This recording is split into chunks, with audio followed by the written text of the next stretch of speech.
بسم اللہ الرحمن الرحیم. السلام علیکم قدرمن کتن کو پروگرام مشرق راؤنڈ اپ سرا زیم عدنان خان.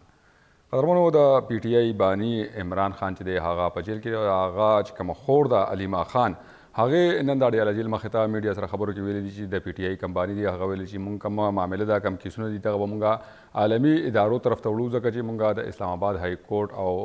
سپریم کورټ نه مونږ ته چې دی هیڅ ریلیف میلاو نه شو په هغې ته مونږ بیا زموږ خبرې اورېدو ته چې دی هلته څوک تیار نه دي. قدرمنو د علیما خان او بشرا بیبي ترمنځ هم د پارټۍ کې ویل کېږي چې یو جنګ روان دی او دواړه چې دي په پارټۍ د هایجیک کولو کوشش کوي. ولې علیما خان ویلي دي چې مونږ سیاست کې برخه نه اخلو خو د کور نه چې کله راوتي نو ډېر سمو په دغه سیاست کې چې دی زده کړل.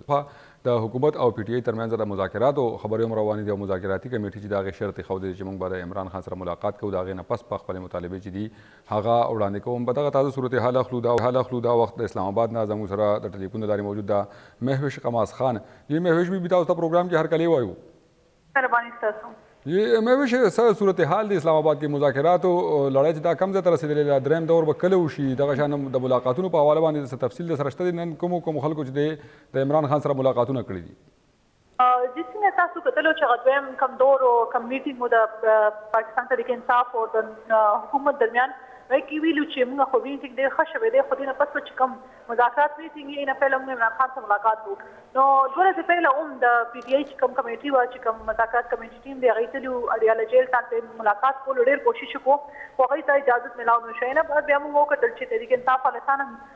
لیډرز دي او خاص کر چې کوم مذاکرات کمیټي والا دي هغوی خپل بیا بیانات راکړل که دا داسې هغوی دا ووایي که مذاکرات اجازت موږ ته نه میلاویږي لکه عمران خان سره ملاقات نو بیا د مذاکرات چې دا مخکې نشي تللی هغوی بیا وایي چې موږ خپل دا نه هېڅ فیصله نشي کولی زموږ چې لیډر دی هغه عمران خان دې ټایم جیل کې دی او موږ به هغه سره مشوره کوو نه بعد بیا موږ دا ډیسایډ کوو چې مذاکرات کې مخکې څه سټپ کولی شو څه نه. نو نن چې کوم د علیما خان والا واقع وشوه چې دوی ته اجازت نه ورکولو دننه پرېښودو نو دې ټول چې کوم کیسې دي نو دا ټول مخامخ دي او فلحال هغه چې کوم ایکسپرټس دي هغوی هم دا وایي چې دا صرف سپیشلایز سکول دپاره دا طریقه چې دا دوی خپل دغه کړې ده چې هم مذاکرات کمیټي هغه هم نه پرېږدي یا علیما خان چې دا یا نور چې کوم کسان دي نو هغوی لږ تنګول کوي. نو دا پریشر کول دپاره عمران خان یا پاکستان تحریک انصاف چې دوی باندې پریشر چولو دپاره دا ټول کار چې دی هغه روان دی. جی مهوش تېره ورځ چې کله موږ پروګرام کوو نو زموږ سره یو صحافي د اسلام آباد نه په لاین و هغه وایي چې نن د باني پی ټي آئی عمران خان سره څوک هم ملاقات ته نه دي راغلي نه وکیلان راغلي دي نه عمران خان خویندې راغلي دي او نه د هغه کارکنانو کې څوک راغلي دي بلکې هغه چې وي په جیل کې انتظار کوو چې نن به څوک ملاقات ته راشي څوک نه دي راغلي. دغه خبره کې څومره صداقت دی؟ دا خبره بالکل ټیک ده او دا پرون خبره ده پرون چې زموږ کوم اډیاله جیل ریپورټر دی هغه هم دا خبره کړې وه چې پرون عمران خان سره ملاقات ورځ وه او هغه پوره ورځ ملاقات خلکو ته انتظار کولو خو پرون نه ټیم کې څوک راغلي و نه علیما خان نه هېڅ څوک هم نو راغلي. ما په خیال هغې نه بعد دا خبره بیا سپریډ شوه میډیا کې او هغې نه پس نن موږ وکتل چې کوم د پاکستان تحریک انصاف والا کوم کسان دي دوی هم تللي ملاوېدو له او علیما خان او عظما خان چې د هغوی هم تللي وو خو هغوی ته بیا اجازت لږ ملاوېدو مسله خو نن دوی دا هم ګوري چې کوم ورځ باندې امپورټنټ کیس څنګه چې 190 توشخانه 2 نن کیس سماعت و نو دوی میبي دا ګوري چې کوم کله کیس نو هغه ورځ باندې عمران خان ته زه ملاقات کوو خو فلحال داسې چې کوم تاسو کوم خبره وکړه دا بالکل ټیک وه پرون د هېڅ څوک هم نو راغلي او چې کوم زموږ ریپورټران دي هغوی بهر اډیاله جیل ته یې وي چې موږ 4 ګنټې ولاړو خو هغه دوران کې هېڅ څوک هم رانغل او چې کوم دوی خپل سورسز دي هغوی نه هم دوی بیا پته وکړو چې پرون ورځ عمران خان په انتظار و خو څوک هم ملاوېدو لپاره نو راغلي. جی مهوش د علیما خان بیبي او بشرا بیبي ترمنځ د پارټۍ لپاره یو جنګ روان دی په اقتدار یو جنګ په پارټۍ کې دننه شروع دی. په دغه کې څومره صداقت دی تاسو د پی ټي آئی چې کوم کړي دي هغوی سره خبرې اترې شوي دي په دغه اسلام آباد کې په دغې حوالې سره؟ جی بالکل دې خبره کې کوئی شک نشته چې دې ټایم پی ټي آئی چې د هغه ګروپس کې تقسیم ده بیرسټر ګوهر خپل یو ګروپ جوړ دی بیا بشرا بیبي چې د هغې خپل یو ګروپ جوړ کړی علیما خان یو خپل ګروپ جوړ کړی دی خو دې دا ګروپونه روان دي او بیا خاص کر که تاسو دا نوټ کړي وي نو موږ دا چې کوم لیډرز دي دا کتلي چې دوی ښځو یو خلاف دي دا څنګه علي محمد خان یو اډیو چې راغلی شوی وه بیا دې نه شهریار افریدي ویلو چې موږ دې دغه کې پروټیسټ کې نه شاملېږو نو دا دې خبر نه دا پته لګي چې فلحال چې دي اورډرز دي د ښځو خاص کر زه به ووایم چې که بشرا بیبي د یا علیما خان د هغې اورډر نه مني دې نه پهله دا هم شکایتونه راغلي چې علیما خان چې دا هغه هم انټرفیرنس کوي پارټي معاملات کې بیا اوس دا خبر راغلی دی چې مشرف بي چې دا غا انټرفیرنس کوي نو دا ګروپونه بالکل اصلیت دی او د قسم دغه چې دا خبره دروغ نه راځي ګروپونه جوړ کړي دي او د خپل کوشش کوي خپل مطابق باندې هر څه موږ چلو. اوس موږ دام کتلو چې یو صورت پہلا عمران خان چې د کوم خپل وکلا ټیم دی هغه هم چینج کو بیا مشال یوسفزئی د ټول کمانډ ورکو چې ما ته سم بهر هر چلوي سم بهر شکایتونه د کارکونانو هغه ته ما ته راځي نو مشال ته بیا ټول کمانډ ورکو بیا کې پی کې نه و سینیئر کوم وکیلان دی هغه سلیکټ کړ چې ما ته څوک هم راځي هغه ټول فیصله به هم دا کوي. نو یو طرف ته موږ ګورو چې کوم سینیئر لیډرشپ د دې خپل کوشش کوي او ماغه بشرا بیبي چې دا غلط فلال خروانه د دې زبم ګروپس کې چې هغه عمران خان سره ډېر کلوز ده او هغه خپل کوشش کوي چې هغه فلال پارټي لیډرشپ چې دی نو خپل کنټرول کې واخلي. جی مهوش پارټي لیډرشپ کې څوک داسې سینیئر قیادت کې څوک داسې دي چې عمران خان دا غسر بیا ملاويږي هغه ته چې د ملاقاتونو اجازت زیات چې هغه ته ورکول کیږي په پارټي لیډرشپ کې څوک داسې لیډران دي؟ اصلي لیډرشپ کې خدا سي ډېر دغه خو خاصر علي موږ چلیمین ګنداپور ګورو عمران خان فلال دا موږ دا لګي چې عمران خان زیات خپل لیډرشپ کې علیمین ګنداپور باندې ډېر چې اعتبار کوي او هغه سره ملاوي ته هغه داسې نه راځي دي نه په لمغه لیدلو چې عمران خان خپل یو بیان کې ویلو چې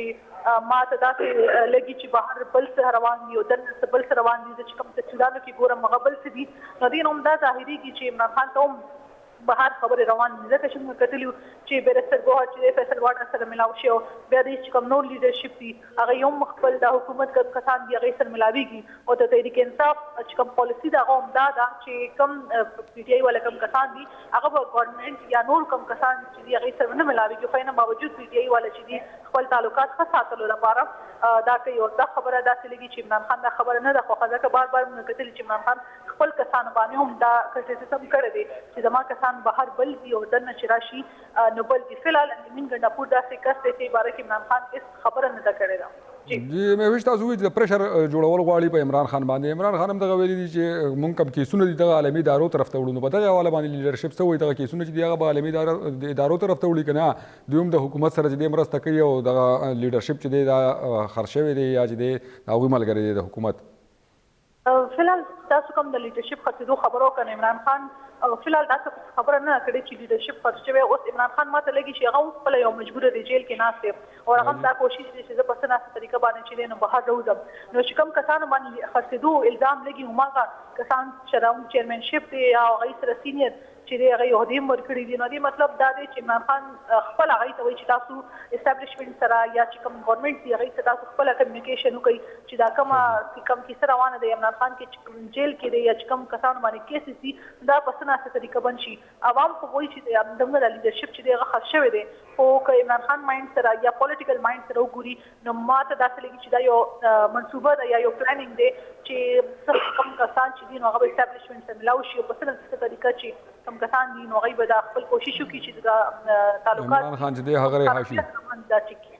ډیره زیاته مننه مهوش خماس مشرق ټي وي ته د وخت ورکول لپاره. جی قدر مرکزونکو دا وخت زموږ سره اسلام آباد نه صحافي شیراز احمد شیرازي ټلیفون لارې موجود دی هغه نه بده والا باندې نور تفصیل اخلو چې څه صورتحال دی په اسلام آباد کې دغه مذاکراتي عمل په کوم ځای کې روان دي. جی شیراز احمد شیرازي تاسو پروګرام کې هر کله وایو. ډېره مهرباني عدنان صاحب. جی شیرازي صاحب د پی ټی آی چې کمپاني دی علي ماخان بي بنن ویلي چې هغه وایي چې خپل کیسونه عالمي ادارو طرف ته وړم نن یو بیان ورکړی بل هغه دا ویلي چې په سیاست کې چې دی هغه برخه نه اخلم پارټي لیډرشپ په دغه حواله باندې څه وایي؟ ګورې عدنان صاحب دینه مخکې موږ هم کتل چې علي ماخان یا د بانی چیرمن چې کومه ښځه ده بشرا بیبي هغوی د پاکستان تحریک انصاف څومره هم چې معاملات دي په هغې کې خو ګوتې وهي هغې کې هغوی ان دي خو چې کله خبره د هغوی په ذات باندې راشي بیا هغوی دا وایي چې موږ خو په پولیټکس کې ان یو لکه تاسو ګورئ چې د اډیاله جیل کې علي ماخان عمران خان سره ملاقات وکړي بیا چې بهر راشي هغه پولیټیکل پرسنالټیز حوالې سره هم خبرې کوي هغه مخالفین چې کوم دي هغوی باندې هم تنقید کوي لکه نن چې مذاکراتو حوالې سره هغې خبرې وکړي چې دوی مذاکرات نه غواړي که دوی مذاکرات غوښتلې نو دوی به د اډیاله جیل دروازې کولاو کړې وي نو دغه شانې خبرې هغوی کوي لکه دا مطلب په ظاهره باندې که موږ وګورو هغوی پولیټکس کې انټري وهلې ده هغوی پولیټکس دواړه کوي د عمران خان چې کوم ښځه ده هغه هم پولیټکس کې د هغه چې کوم خویندې دي هغه هم پولیټکس کې ان دي خو په ظاهره باندې هغه پارټۍ ته دا وایي چې موږ په پولیټکس کې ان یو تر څو چې عمران خان کیسونه عالمي عدالت ته د بوتلو خبره ده نو موږ دې وخت کې ګورو چې په عالمي پریشر چې کوم دی هغه د عمران خان حوالې سره اوس هم موجود دی. که تاسو د مذاکراتو عمل وګورئ نو د حکومت مذاکرات ته کېناستل یا عمران خان پارټۍ سره مذاکرات کولو په شا باندې هم عالمي دباو سره موجود دی. لکه د 20 جنوري چې کوم تاریخ ته عدنان صاحب بغیر مهم ګڼل کېږي. هغه بنیادي وجه هم دغه ده چې په 20 جنوري باندې بعد ټرمپ چې کوم دی هغه د امریکای صدر شي نو هغه عمران خان سره ډېر ښه تعلقات دي، ډېر ښه مراسم دي او ځکه ویل کېږي چې هغه کله په حکومت کې راغی نو بیا به هغه دباو زیات شي. دغه چې کوم هغه ایل چې دی ریچارډ ګرنل دی هغه موږ ټویټ وګورو په نو موږ ټویټ کړو دغه شان د مخکې موږ مختلف د پاکستان پولیټکس حوالې سره ټویټ چې کوم دی هغه کوي د ظاهري چې انټرنیشنل پریشر وړي زیات د باندې چیرمن کې سونه عالمي عدالت ته لاړ هم شي. نو بیا خو دا چې پاکستاني پولیټکس باندې ډېر اثر انداز شي خو نه کړم چې د دې ضرورت راځي ځکه چې دا پاکستان انټرنل معاملات او څنګه چې د امریکن چې کوم سټیټ هغه طرف دا بیان نغل شو ترجمان چې کوم دغه دا بیان ورکړو چې د پاکستان چې کوم انټرنل پولیټکس ته چې کوم د باندې چیرمن رهایی دا هغه صرف د پاکستان عدالتونو پولیسي د دفتر خارجه له خوا دغه بیان چې کوم نغل هغه دا ویلو چې هغه کې د امریکای څخه قسم کردار یا لاس نشي کېدلی. دا خو دا ګڼم چې که هر څنګه وي نو هغه کې لایک کیسونه لاړ هم شي نو بیا هم د پاکستان عدالتونو چې کوم دي هغه به دا فیصله کوي د باندې چیرمن رهایی. دغه د القاعده ټرست کیس چې کوم دی هغه ډېر زیات مهم دی او څنګه تاسو وګورئ علي ماغان هغه وایي چې دغه خبرې چې کوم دی هغه کړي وي چې لکه دوی تر پته نه لګي چې په دې کیس کې اوس هغه باندې څه واچي یا د فیصله چې کوم دا ډیلیټ ټیکسټ یوز کیږي مذاکرات عمل کې یو خلل چې کوم دی هغه روان دي. خو ګورو چې دا تاریخ کوم دی خوده دا کیس فیصله د پاره په 13 تاریخ باندې د قومي اسمبلی اجلاس هم دی په 13 تاریخ باندې میبي مذاکرات د دریم دور چې کوم دی غو شي دغه په 13 تاریخ باندې هم د خلکو نظر چې کوم دی هغه موجود دی مرکوز دی. ګورو چې اوس کې خو تر څو د عمران خان رهایی سوال دی نو هغه صرف عدالتونو کول شي مذاکراتي عمل په کې کردار لوبول شي خو څنګه ما چې د عدالتونو بغیر د رهایی چې کوم دی هغه ممکن کېدل شي. بل دې کې مې خبره ده چې زړای دا هم وایي چې دی وخت کې عمران خان خپل نه غواړي چې بهر راشي ځکه چې هغه که بهر راځي هم نو بهر داسې قسم ګراوند نشته هغه لپاره لایک د چلو موږ دا ومنو چې دا د مطالبات چې کوم دی پاکستان ته کې صاحب ومنل شي سیاسي قیان چې کوم دی هغه به رهاشي به شمول عمران خان چې بهر راغی خو بهر بزګار نه کېږي هغه بیا پروټیسټ کوي هغه بیا درنې کوي هغه بیا احتجاجي مظاهرې کوي دغه نه پس هغه بیا ګرفتاري چې کوم دی هغه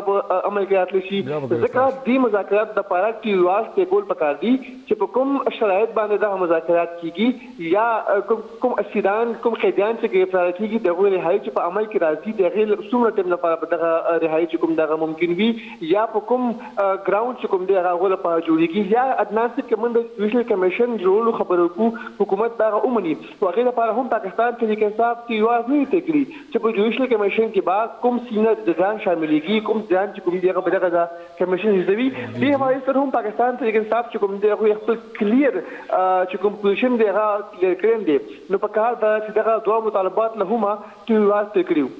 ډیره زیاده مننه شیرازي احمد شیرازي د ټولو تفصیلاتو راکول لپاره چې قدر ملګرو شیرازي احمد شیرازي د اسلام آباد نه دغه تازه احوال چې دغه ویل بل خو د ترهګرۍ مخنیوي عدالت په اسلام آباد کې چې کوم د ډي چوک احتجاج شوی او په 28 نومبر باندې په هغه کې ملوث 153 ملزمان چې دي د هغوی ضمانت یې منظور کړی او 40 ملزمان چې د هغوی ضمانتونه نن مسترد شوي دي. په دغه کې د تانا کراچي کمپنی چې دی 48 ملزمان چې دي د هغوی ضمانتونه منظور شوي دي او 43 ملزمان چې دي د هغوی منظور شوي دي د 15 چې دی هغه مسترد کړی شوي دي. دغه شان په کوهسار تاڼه کې 28 ملزمانو خلاف چې دی کومې مقدمې درج شوي د هغوی ضمانتونه منظور شوي دي او د 15 درخواستونه چې دي هغه مسترد کړی شوي دي. د سره رمنا تاڼه کې د 8 ملزمانو ضمانتونو درخواستونه چې دي هغه دایر کړی شوي. په دغه کې د 3 ضمانتونه چې دي هغه منظور کړی شوي دي د 15 ملزمانو درخواستونه چې دي هغه مسترد کړی شوي دي. عدالت لخوا دغه ټولو ملزمانو ته د 15,000 روپو د ضمانتي مجلکو جمع کولو چې د هغې حکم ورکړی شوی. دا وخت زموږ همکار الله نور وزیر زموږ سره ټلیفون له لارې موجود دی د هغه نه په دې حواله باندې نور تفصیل اخلو. جی الله نور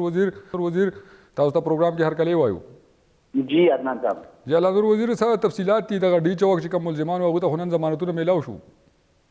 جی بالکل چې کوم امتدادي دهشتګردۍ عدالت اسلام آباد ته هغې د 26 نومبر چې کوم د احتجاج متعلق کیسز دي په هغه کې د پاکستان تحریک انصاف 100 یا چې کوم کارکنان وي د هغې په ضمانت په درخواستونو باندې چې کومه فیصله ده هغه باقاعده اورولې ده او په دې کې چې کوم ATC کوډ کې د پاکستان تحریک انصاف 153 کارکنان وي د هغې باقاعده ضمانتونه د ATC کوډ نه منظور شوي دي او په دې کې چې کوم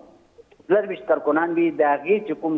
ضمانتونه دي هغه باقاعده عدالت مسترد کړي دي. په دې کې عدالت د تانا کراچي کمپني چې کوم 48 ملزمان وي یا پاکستان تحریک انصاف کارکنان په هغه کې د 43 چې کوم ضمانتونه دي هغه منظور شوي دي او د 15 چې کوم ضمانتونه دي هغه عدالت مسترد کړي دي. دغه هم په تانا ترنول کې هم چې کوم ملزمان وي د هغې باقاعده د 2 چې کوم ضمانتونه وي هغه منظور شوي او 15 چې کوم دي هغه مسترد شوي دي. داسې په تانا I9 کې په نه کې د پلاسکو کې د نه کسانو چې کوم ضمانتونه وي هغه منظور شوي وي او داسې د یو چې کوم ضمانت و هغه باقاعده عدالت مسترد کړی دی. په دې کې چې کوم د ATC کوټ کې نن باقاعده تانا کوهستار او ورسره کوم په هغه کې مقدمه درج کړل شوې وه. په هغه د 28 چې کوم د پاکستان تحریک انصاف کارکنان وي د هغې ضمانتونه باقاعده عدالت منظور کړي دي او په دې کې هم 15 چې کوم درخواستونه وي هغه عدالت مسترد کړي دي. دغسې تانا رمنه چې کومه ده په هغه کې هم 8 چې کوم وي په دې کې د 3 چې کوم ضمانتونه دي هغه منظور شوي دي او داسې د 15 چې کوم درخواستونه دي د ضمانت هغه باقاعده عدالت مسترد کړي دي. دغسې تانا سکرټریټ کې هم د 15 چې کوم د پاکستان تحریک انصاف ضمانتونه وي هغه عدالت باقاعده منظور کړي دي. تانا مارګله کې هم په 15 کې د 2 چې کوم ضمانتونه دي هغه عدالت منظور کړي دي او د 3 چې کوم دي هغه باقاعده عدالت د دوی ضمانتونه چې کوم دي مسترد کړي دي. داسې تانا کوهستار چې کومه درج شوې مقدمه وه په هغه کې هم د یو کس چې کوم د ضمانت باقاعده منظور شوی دی او د ATC کوډ نه چې کوم ټول څومره د PTI دغه کارکنان وي د دوی چې کوم ضمانتونه دي 15,000 روپۍ چې کوم مچلکو دي د هغې په هغه اوس کې چې کوم ضمانتونه دي هغه عدالت منظور کړي دي او په دې کې چې کوم 100 بیا کې 153 چې کوم کارکنان دي د پاکستان تحریک انصاف د هغوی د امتداد دهشتګردۍ عدالت اسلام آباد نه چې کوم ضمانتونه دي هغه باقاعده نن منظور شوي دي. جی ډېره زیاته مننه الله نور وزیر د ټولو تفصیلاتو راکول لپاره. جی قدرمنو کتونکو دغه تفصیلات تاسو واورېدل. بلخوا د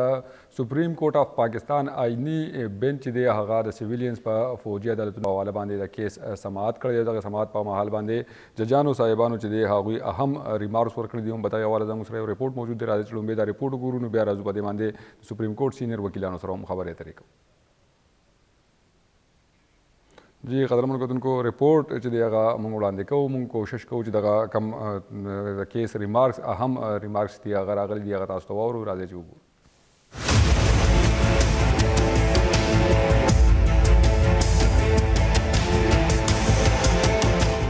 سپریم کورٹ کې د جسټس امین الدین په مشرۍ کې او کسیزه آئینی بینچ لخوا فوجي عدالتونو کې د سیویلینز ټرایل په اړه د کیس سماعت شوی چې په دې موقع جسټس منظور خیر ریمارکس ورکړي چې عدالت تر اوسه د ملټری کورټ ټرایل په طریقې کار مطمئن نه دی. د لپاره د لومړی عدالت په دې اړه مطمئن کړي شي. جسټس منظور خیر ریمارکس ورکړي چې د آرمی ایکټ اطلاق صرف په فوج وي او اوس کو فوجي افسرانو ته بنیادی حقونه او انصاف ملاويږي یا نه ملاويږي موږ به ټول په نظر کې ساتو. جسټس منظور خیل وویل چې په آرمی ایکټ او نور قانون کې فرق شته دی. د آئین تر مخه دا د ټولو بنیادی حقونو تحفظ کوي. جسټس منظور خیل ریمارکس ورکړي چې دا معامله د بنیادی حقونو آرټیکل 10 په تناظر کې کتلې شي. دغه شان د سماعت په وخت جسټس مسرت هلالي ریمارکس ورکړي چې کوم افسر ټرایل چلوي کورټ کې هغه په خپل فیصله نشي کولی ولې چې ټرایل چلوونکي افسر بل افسر ته کیس لیږي او هغه بیا په دې اړه فیصله کوي. دا هم وویل چې یو افسر ټرایل اوریدل نه وي